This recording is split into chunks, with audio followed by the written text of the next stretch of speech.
TV Srinivas గారు ఎలా చూడాలి? వాస్తవానికి భారీ హోరాహోరీ చర్చలు అయితే జరుగుతున్నాయి. అదిగాక ఓటింగ్ సంబంధించి కూడా ఏం జరుగుతున్న ఒక ఉత్కంఠ అయితే ఉంది. సో మొత్తానికి అటు ఎన్డీఏ ఒక వైపు, ఇంకో పక్క యూపీఏ ఎలా జరుగుతుందంటే ఏం చెప్తారు? అంటే మహిళా రిజర్వేషన్ల సవరణ బిల్లు, లేకపోతే ఈ పునర్విభజన బిల్లు, నెక్స్ట్ ఆ పునర్విభజన కమిషన్ ఏర్పాటు బిల్లు, వీటిపైన ఈరోజు పెట్టిన దీంట్లో మనం చూసాం. నిన్న లోక్సభలో చర్చకు కూడా ఓటింగ్ పెట్టారు. దగ్గర ఒక 104 మంది ఏమో గైర్ హాజరయ్యారు. ఇప్పుడు కూడా ఓటింగ్ జరుగుతోంది. ఇప్పుడు అసలు మరి ఇచ్చేటటువంటి దీంట్లో ఏది మొత్తం దేశం అంతా ఆసక్తిగా ఎందుకు చూస్తోంది? వాటి కోసం ఎన్నేళ్లుగా ఎదురు చూస్తున్నారు. మహిళా రిజర్వేషన్లు 30 ఏళ్లుగా ఎదురు చూస్తున్న పరిస్థితుల్లో అసలు ఇది ఇంతకుముందే ఆమోదం పొందింది. ఇది 2023లోనే అయిపోయింది. ఇది చట్టం అయిపోయింది. కాకపోతే 2024 ఎన్నికల్లో అమలు చేయలేకపోయారు. గ్యాప్ తక్కువ ఉంది కాబట్టి అసలు అభ్యర్థులను సంసిద్ధం చేసుకోవటం పార్టీలకు కూడా అది కష్టసాధ్యం కాబట్టి 2029కి పెడతామన్నారు. దాంట్లో ఇప్పుడు రాహుల్ గాంధీ ఈరోజు మాట్లాడుతూ ఏమంటాడు, అది రద్దు చేయండి, ఆ రోజు లోక్సభ రాజ్యసభ ఆమోదించింది రద్దు చేసేసి ఇప్పుడు మళ్ళీ ఆ బిల్లు తెచ్చిపెట్టండి, ఇప్పుడు ఆమోదం చేస్తామంటాడు. ఇది అసలు నాకు అర్థం కాని అంశం.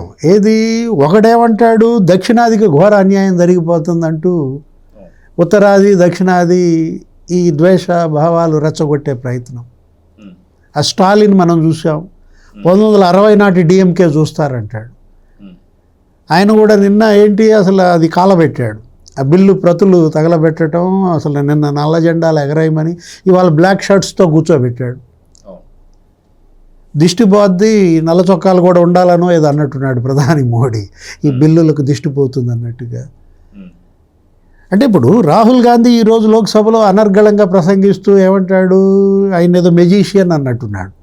ప్రధాని మోడీని పట్టుకుని జాదూగారు, ఏదో సింధూర్ జాదూగారు, బాలాకోట్ జాదూగారు, డిమానిటైజేషన్ జాదూగారు అన్నాడు. ఇప్పుడు ఆ ఇంద్రజాలం ఇప్పుడు ఈ ఓటింగ్లో కనపడుద్దా? అంటే ఇప్పుడు మీరు వ్యర్థ వాదన, శుష్క వాదన తీసుకొస్తున్నారా, లేదు అసలు మూర్ఖ వాదన అన్నాడు నిన్న తేజస్వి సూర్య. చిన్న కుర్రాడైనా నిన్న దుమ్ము దులిపాడు. ఏది రేవంత్ మోడల్ని పట్టుకుని హైబ్రిడ్ మోడల్, అది అసలు రేవంత్ మోడలా రాహుల్ మోడలా అంటూ రేవంత్ రెడ్డి ఏం తీసుకొచ్చాడు, 40% జనాభా, 40% జిఎస్డిపి, 20% ఫెడరల్ స్ట్రక్చర్ ఏదో పెట్టినట్టున్నాడు. దాని ప్రకారం ఇవ్వాలి సీట్లు అంటూ. అంటే డబ్బుకి, జిఎస్డిపికి, సీట్ల సంఖ్యకి ఎలా నువ్వు లింక్ పెడతావు? అడిగాడు అతను దాన్ని కూడా. ఇప్పుడు ఈ సంవత్సరం మీ రాష్ట్రం జిఎస్డిపిలో ఫస్ట్ ఉంటుంది, వచ్చే సంవత్సరం గుజరాత్ మారుద్ది, సీట్లు వాళ్ళకి ఇద్దామా? మీ సీట్లు వాళ్ళకి, వాళ్ళ సీట్లు మీకు మారుద్దామా? లేదు ముఖేష్ అంబానీ, మరి ఆయన కుబేరుడు, అసలు ఆయన మించినట్టున్నాడు, వాళ్ళు ఏదో అదాని మించినట్టున్నాడు. అదాని 1,00,000 ఓట్లు ఇద్దామా?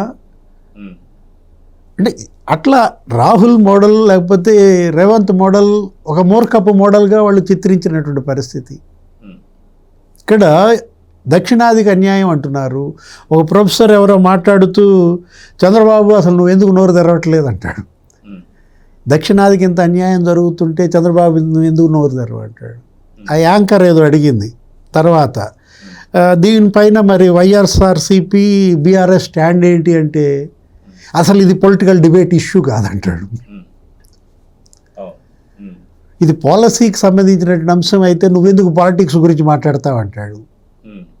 నువ్వే ఎత్తావు, చంద్రబాబు గురించి నువ్వెందుకు ఎత్తావు? మరి వీళ్ళిద్దరు పొలిటికల్ లీడర్స్ పొలిటికల్ ఇష్యూ అన్నప్పుడు చంద్రబాబు నాయుడు ఎందుకు వస్తాడు? ఇప్పుడు ఈయన ఒక పెద్ద ప్రొఫెసర్. ఇప్పుడు ఇక్కడ చంద్రబాబు ఎందుకు నోరు తెరవడం లేదు, అసలు ఇక్కడ జరుగుతున్న అన్యాయం ఇప్పుడు ఆయనే చెప్పాడు. కేరళ అంట 20 సీట్లు ఉన్నాయంట, 30కి పెరుగుతాయంట ఈ డీలిమిటేషన్ వల్ల. ఉత్తరప్రదేశ్ 80 ఉన్నాయంట, అది దీనివల్ల 120 పెరుగుతాయంట. ఇక్కడ పెరిగేది 10 కదా, అక్కడ 40 పెరుగుతున్నాయి అంటాడు. అక్కడ పెరుగుతున్న మొత్తం లోక్సభ సీట్లు ఎన్ని? ఇప్పుడు 542, 850 అవుతున్నాయి కదా. నువ్వు ఈ పర్సంటేజ్ని 850లో కదా చూడాల్సింది. ఇప్పుడు కేరళ 20, 542లో ఎంత వాళ్ళ పర్సెంటు? 3.5.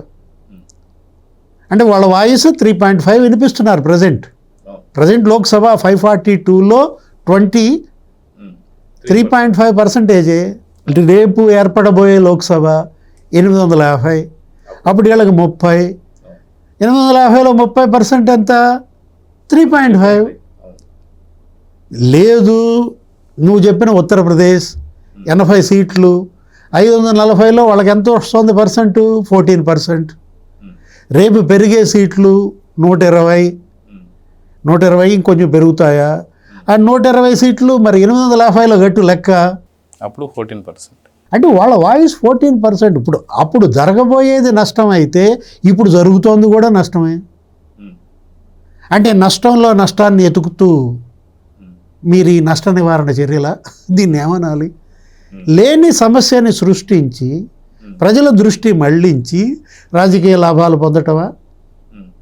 జరగని నష్టం జరిగినట్టుగా చిత్రించి ప్రజలు తప్పుదారి పట్టించటమా? ఇప్పుడు మీరు నిజంగా పోరాటం చేయాలనుకుంటే అంటే ఇప్పుడు ఏంటి అసలు? ఇప్పుడు ఓవైసీ కూడా అంటాడు రేవంత్ ది బెస్ట్ మోడల్ అన్నాడు. ఇంకా నయ్యం అఖిలేష్ యాదవ్ అతని డిమాండ్ వేరుగా ఉంది. అతను ఏమంటాడు? మీరు మహిళా రిజర్వేషన్లు, ఓబీసీ మహిళలకు ఎంతో తేల్చండి, ముస్లిం మహిళలకు ఎంతో తేల్చండి. Very reasonable. అవి అడగాల్సిన ప్రశ్నలు, దానికి సమాధానాలు అవి రాబట్టండి, దాని మీద పెట్టండి. ఇప్పుడు ప్రజలు కోరుకుంటోంది ఏంటి? మీరు మాట్లాడుతోంది ఏంటి? ఎవరైనా సరే, ఏ పార్టీ అయినా సరే, చంద్రబాబు ఎందుకు నోరు తెరవడు అంటే ఇందులో అన్యాయం జరిగితే అతను వాయిస్ వినిపిస్తాడు. స్పష్టంగా చెప్పాడు, అందరికీ లేఖలు రాశాడు కదా. ఇంకా ఆయన నోరు తెరవకపోవడం ఏంటి? అందరినీ మద్దతు ఇవ్వండి ఈ పార్టీ ఈ బిల్లులకి అని చెప్పి ప్రధాని మోడీ అసలు ఓపెన్ లెటరే అందరికి వదిలాడు, దేశ ప్రజలందరికీ. ఇంతమంది ఈ రకంగా మాట్లాడుతూ వాళ్ళ స్టాండ్లు వాళ్ళ పార్టీ విధానాలు చెబుతున్నా నోరు తెరవనాడెవరు? జగన్మోహన్ రెడ్డి. అసలు స్టాండ్ లేనాడెవరు?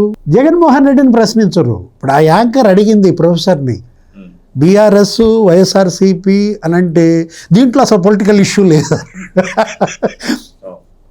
జగన్ పేరెత్తిన ఆయన పార్టీ పేరెత్తిన పొలిటికల్ ఇష్యూ లేవు అన్న పెద్ద మనిషి చంద్రబాబు నోరు తెరవడే అంటే అక్కడే అర్థమైపోవటల్లా వీళ్ళ యొక్క సెల్ఫ్ అజెండాలు ఏ విధంగా జనం పైన రుద్దుతున్నారో ఈ పార్టీలు కానీ ఈ నాయకులు కానీ.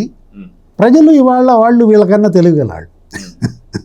ఏది మీరు నాయకులు మీరే ఇంత తెలివితేటలు చూపిస్తుంటే మిమ్మల్ని నాయకులుగా చేసే వాళ్ళకి ఎంత తెలివితేటలు ఉండాలి? Please subscribe to Leo news for more videos.